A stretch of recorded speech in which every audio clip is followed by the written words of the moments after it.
Lo que van a escuchar ahora es la reunión que cambió el destino de México, una reunión que no ocurrió en el rancho de Palenque, que ocurrió cerca de ahí, en una instalación militar a la que asistieron 3 personas y de la que salió una decisión que define exactamente quién manda en este país y quién obedece. AMLO, Sheinbaum y Rocha Moya por teléfono. Sheinbaum llegó a esa reunión con algo que nadie esperaba que pusiera sobre la mesa: su renuncia. La presidenta de México puso su renuncia frente a López Obrador y le dijo que la situación era insostenible, que no le dejaban margen de maniobra, que la estaban convirtiendo en una tapadera y en cómplice, y AMLO respondió con una frase que resume todo el poder que sigue teniendo desde Palenque: es peor que te lleven a Estados Unidos, de ahí no hay salida. Y Rocha Moya, cuando escuchó lo que le pedían, respondió con la frase más humana y más desesperada que puede decir un hombre acorralado: ¿y si me matan?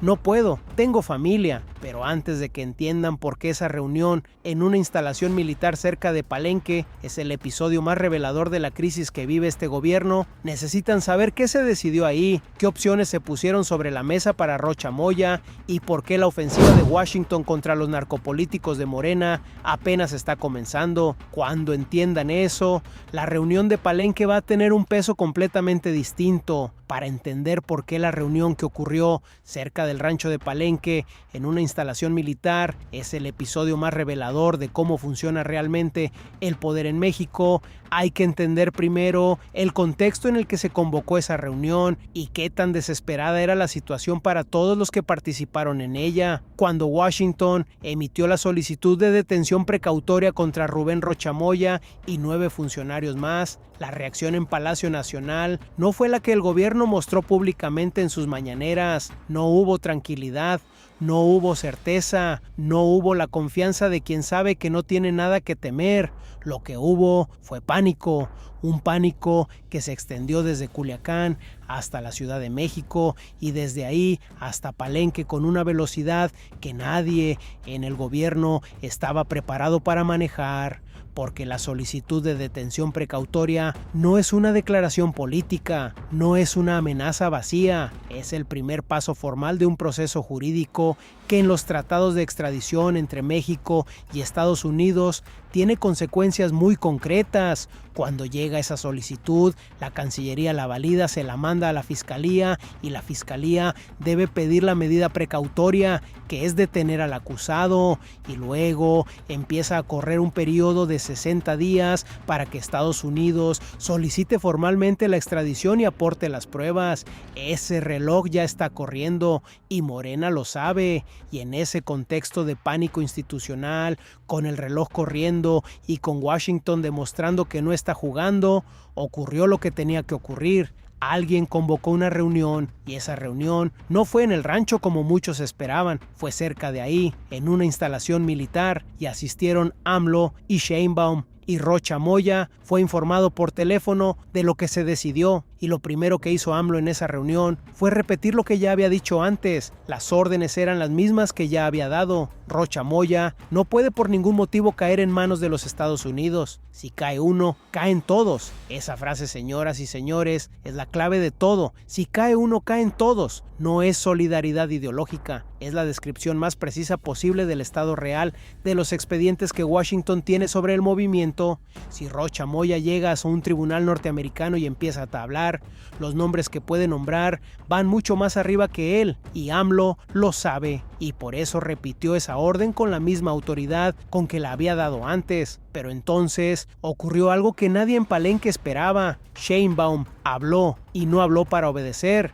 Habló para plantear lo que de verdad estaba ocurriendo. La presidenta señaló que la situación era insostenible, no solo por las solicitudes de extradición, sino por las solicitudes de información financiera de muchos dirigentes del movimiento, porque Washington no solo está pidiendo personas, está pidiendo información financiera, está rastreando cuentas, está bloqueando activos. está construyendo el mapa completo de cómo fluía el dinero entre el crimen organizado y la estructura política de Morena, y esa información, una vez que está en manos del Departamento del Tesoro y de la OFAC, no se puede recuperar, no se puede borrar, no se puede negar. Y Sheinbaum le dijo a AMLO que con esa presión encima, con Washington bloqueando cuentas y pidiendo extradiciones, sin margen de maniobra, sin posibilidad de actuar como presidenta, sin convertirse formalmente en tapadera o cómplice, no podía seguir, y puso su renuncia sobre la mesa. Eso,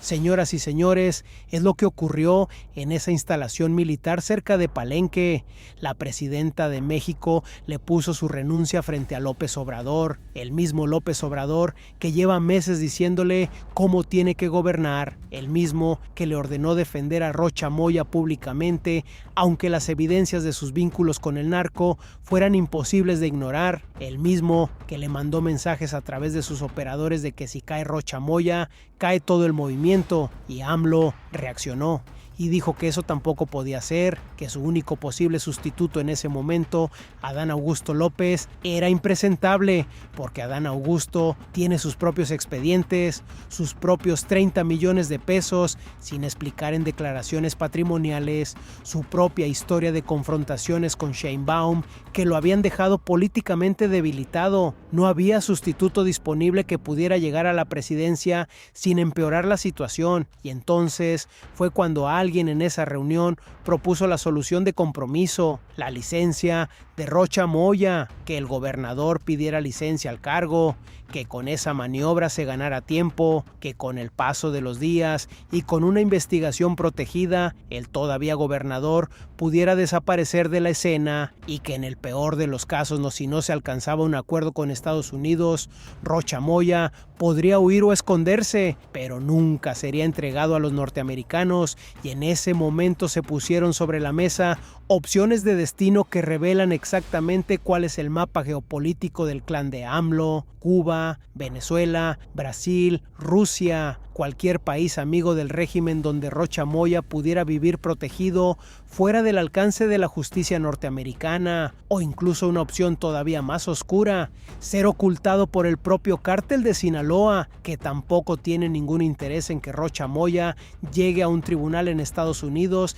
y empiece a hablar. Y aquí hay que detenerse en lo que esas opciones de destino revelan sobre la naturaleza real del régimen que gobernó a México durante 6 años, porque un gobierno democrático que se dice ajeno a la corrupción y al crimen organizado no planifica la fuga de sus gobernadores a Cuba o a Venezuela, no pone en la mesa la opción de que el cártel de Sinaloa oculte a un funcionario en funciones, no convoca reuniones en instalaciones militares para decidir cómo evitar que un gobernador llegue a un tribunal extranjero. Eso no lo hace un gobierno, lo hace una organización criminal que usa las estructuras del Estado como cobertura, y esas opciones no se pusieron sobre la mesa de manera espontánea. Alguien las tenía preparadas, alguien había pensado en Cuba, en Venezuela, en Brasil, en Rusia, antes de que llegara la solicitud de extradición. Alguien en el círculo más cercano a AMLO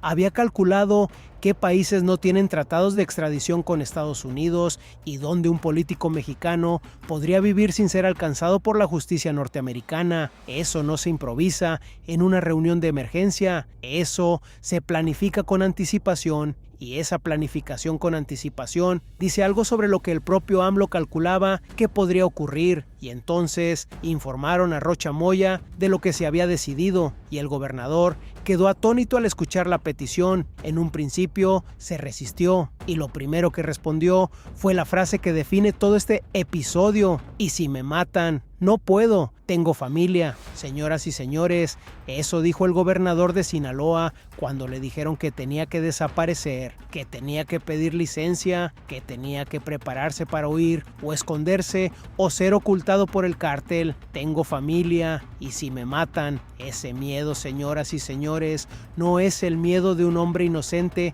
que teme injustamente por su vida. Es el miedo de un hombre que sabe perfectamente cómo termina la historia de quienes saben demasiado sobre el crimen organizado y el financiamiento político en México. Es el miedo de alguien que ha visto caer a otros antes que él, que sabe cómo murió Sergio Carmona en la barbería de San Pedro Garza García, que sabe cómo se desbarrancó Ángel Ramírez Salinas en Colima, que sabe cómo terminaron otros, que en algún momento tuvieron información que el sistema quería mantener en silencio, y AMLO le respondió con una frialdad que define mejor que cualquier otra cosa quién es este hombre y cómo entiende el poder. Es peor que te lleven a Estados Unidos, de ahí no hay salida. Piénsenlo bien, señoras y señores, el expresidente de México le está diciendo a un gobernador aterrorizado que la cárcel en Estados Unidos es peor que el miedo a ser asesinado. Y para ilustrar ese punto, alguien en esa conversación mencionó lo que se dice hoy en algunos medios, que el propio Chapo Guzmán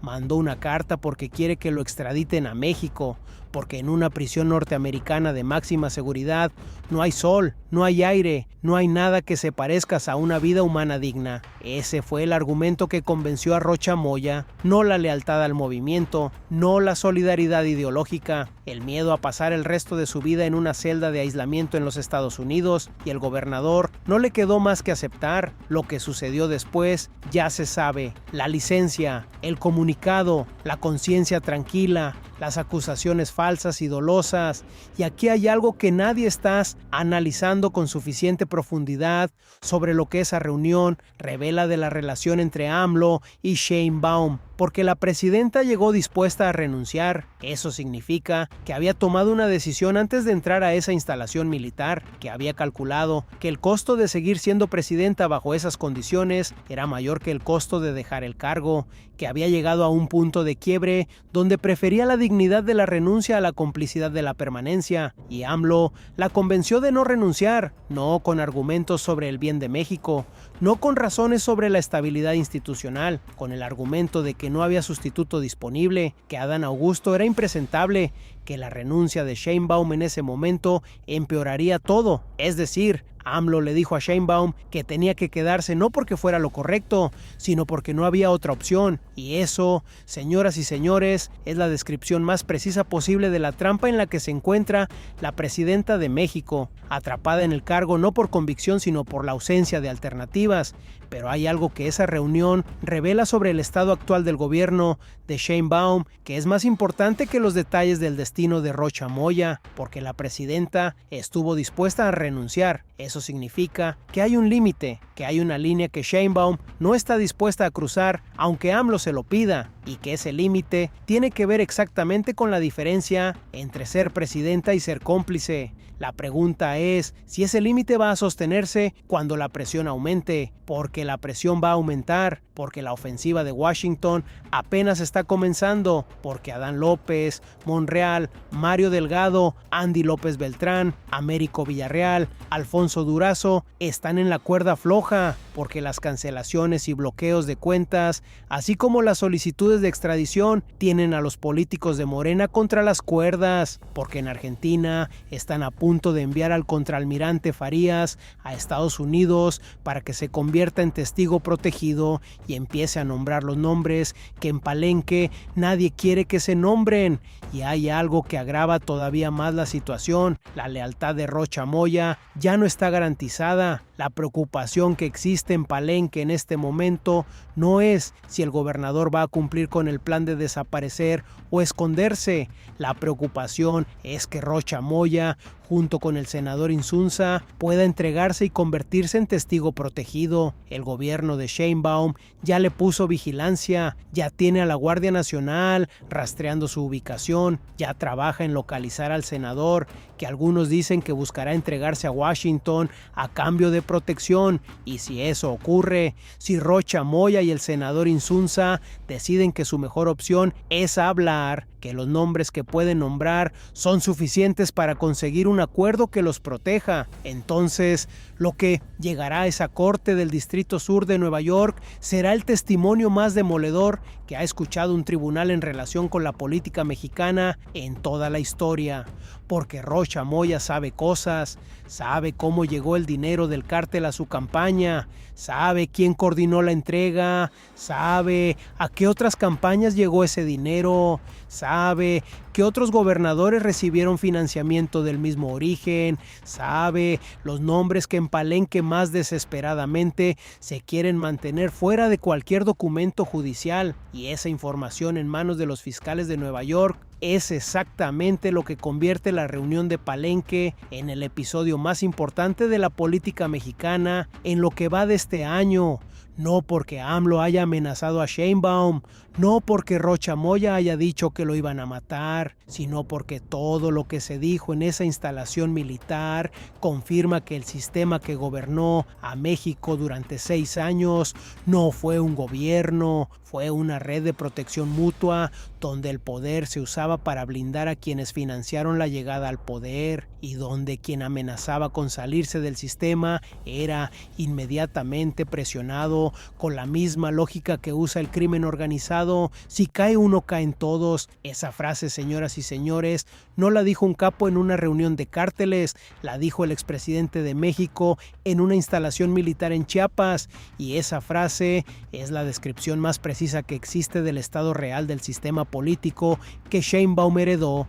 y que ahora tiene que decidir si perpetúa o desmantela, con Washington mirando, con el reloj de los 60 días corriendo y con Rocha Moya calculando si le conviene más seguir el plan de Palenque o marcar el número de un fiscal norteamericano. El expediente está abierto en Palenque, en Washington, en Nueva York y en la conciencia de todos los mexicanos que escucharon esta semana lo que ocurrió en esa reunión, y Mundo MX TV va a seguirlo paso a paso, sin filtros y sin miedo. Suscríbanse, activen la campana y déjenos su opinión en los comentarios. ¿Creen que Rocha Moya y el senador Insunza van a cumplir con el plan de Palenque o van a decidir hablar y convertirse en testigos protegidos? Este debate, señoras y señores, es de todos. Nos vemos en la próxima entrega.